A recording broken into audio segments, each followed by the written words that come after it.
네, 안녕하세요. 리바이버입니다. 니로가 가격이 많이 비싸졌다고 하죠. 이번에 신형 니로가 출시가 되면서 가격에 대한 얘기가 많습니다. 모카에서는 샤스파이님께서 니로의 최고 가성비 옵션은 스포티지라고 했죠. 좀 뭐랄까요, 약간의 가격 정책에 대해서 비아냥거리는 느낌도 있었어요. 근데 그럴만도 하죠. 스포티지와 거의 비슷한 등급으로 견적을 뽑아보면 100만원 정도밖에 차이가 안 난다는 거예요. 그렇게 할 바에야 당연히 사이즈도 크고 엔진 출력도 더 높은 스포티지를 선택하는 게 맞죠. 왜냐하면 스포티지가 한 등급이 더 높은 차인 이유가 단순히 크기뿐만 아니라 더 높은 수준의 방음, 주행 안정성 이런 것들이 더 높은 등급으로 적용되기 때문입니다. 하지만 신형 니로의 가격 정책에 대해서 제조사에게 불만을 할 수가 없어요. 왜냐하면 자동차 수요가 크게 증가했다는 것도 가격 상승폭이 높아진 이유 중에 하나이기 때문입니다. 물론 가격이 크게 오른 이유는 외부적인 상황도 있어요. 외부적인 상황이라고 한다면 반도체 수급 문제도 있을 거고 원자재 가격의 상승도 있겠죠. 이런 원자재 가격 상승과 물가 상승, 인건비 상승, 공장 운영비, 마케팅비 등 이런 것들을 다 감안을 해서 결국 차량의 가격이 결정되는 거죠. 이 모든 것들로 제조 원가가 나오면 여기에 마진을 붙이고 여기서 나온 마진이 모여서 또 새로운 기술에 투자를 하고 신차를 개발해야 제조를 위한 사이클이 도는 겁니다. 예를 들어서 지금 기아가 니로의 마진을 차량 가격의 3%로 결정했다고 가정해 봅시다. 기존 니로가 3%였다고 한다면 이번에도 3% 정도를 가져가야 한다고 목표를 잡았겠죠. 그런데 반도체 수급 문제, 원자재 가격 상승 이런 것들을 다 감안했을 때 이번엔 가격을 100만원이 아니라 200에서 300만원을 올려야 3% 마진을 달성할 수 있겠다라는 결과가 나오겠죠. 자, 그런데 생각을 해보면 기아에서 가격 책정을 담당하는 직원 생각에도 야, 이거 3% 마진으로 계산하면 최대 300만원 가격이 오르는 건데 이게 고객들이 과연 수긍하고 구매로 이어질까라는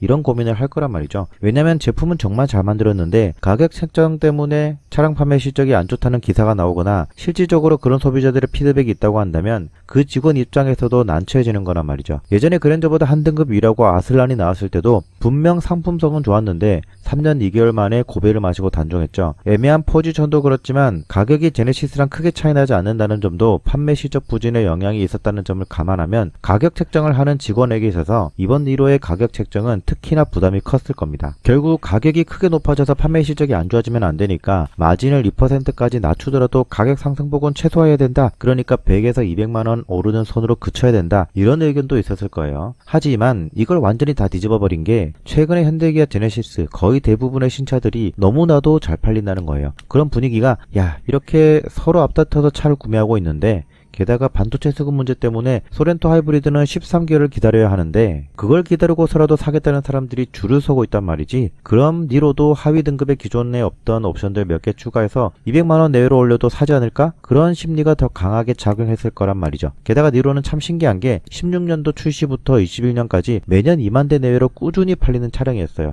물론 17년도부터는 플러그인 하이브리드가 추가됐고 18년도부터는 전기차가 추가되어서 21년 한 해는 니로 판매량 18,504대 중에 전기차만 7,220대로 높은 점유율을 보여주고 있지만 국내에서는 이렇다 할 광고나 홍보 마케팅이 특별히 없었음에도 불구하고 꾸준히 잘 팔리고 있었습니다. 오히려 신차 효과가 거의 없는 차량이라고 봐도 무방할 정도죠. 광고를 안 해도 입소문과 유튜브 같은 SNS, 자동차 포털 등에서 가격 대비 상품성이나 연비가 좋다는 후기가 유난히 많았던 게 또 이 니로 하이브리드입니다. 그리고 최근 현대기아 신차 출시 후에 관련 기사를 보시면 뭐 나오기만 하면 차종 불문하고 역대급이래요. 어떤 차종에 사전 계약을 했는데 뭐 또 역대급이다. 이런 식으로 계속해서 내부 상황이 겹쳐지고 있다 보니 이건 결론적으로 가격을 올리더라도 고객들이 충분히 수긍할 것이고 또 어차피 새로운 역대급 판매량이 나올 것이다. 이렇게 될 수밖에 없는 상황인 거죠. 그리고 실제로도 그것이 일어났습니다. 어떻게 보면 지금 같은 코로나 시국이라는 특수성 때문인지는 확실하진 않지만 개인 소유의 차량을 갖고 싶어하는 사람들이 많아지고 있죠. 한때는 부모님 밑에서 자라오던 아이들이 이제는 커서 결혼을 하더라도 아이를 갖지 않은 사람들도 늘어나는 추세고 과거보다 맞벌이를 하는 경우도 많아지면서 한 집에 차가 2대 이상인 게 전혀 이상하지 않습니다. 게다가 집값도 오르다 보니 미혼인 사람들도 집을 사겠다는 것보다 차에 더 투자를 하고 내가 하고 싶은 것을 충분히 즐기고 살겠다는 소비자들도 많아지는 추세죠. 단순히 반도체 수급 문제뿐만이 아니라 신차를 찾는 사람들이 더 많아지는 경향 또한 수요가 오르면 공급이 부족하게 되면서 제조사에서도 판매 가격을 쉽게 올리는 결과로 이어지는 게 아닌가 그런 생각을 해보게 됩니다. 그리고 마지막으로 단순히 니로 하이브리드를 최하위 트림만 기준으로 본다면 221만원이 인상된 건데 구형 니로 대비 신형 니로 최하위 트림에 추가된 것을 보면 전방 충돌 방지 보조의 자전거 추가, 차로 유지 보조, 지능형 속도 제한 보조, 센터 에어백, 다중 충돌 방지 자동 제동 시스템,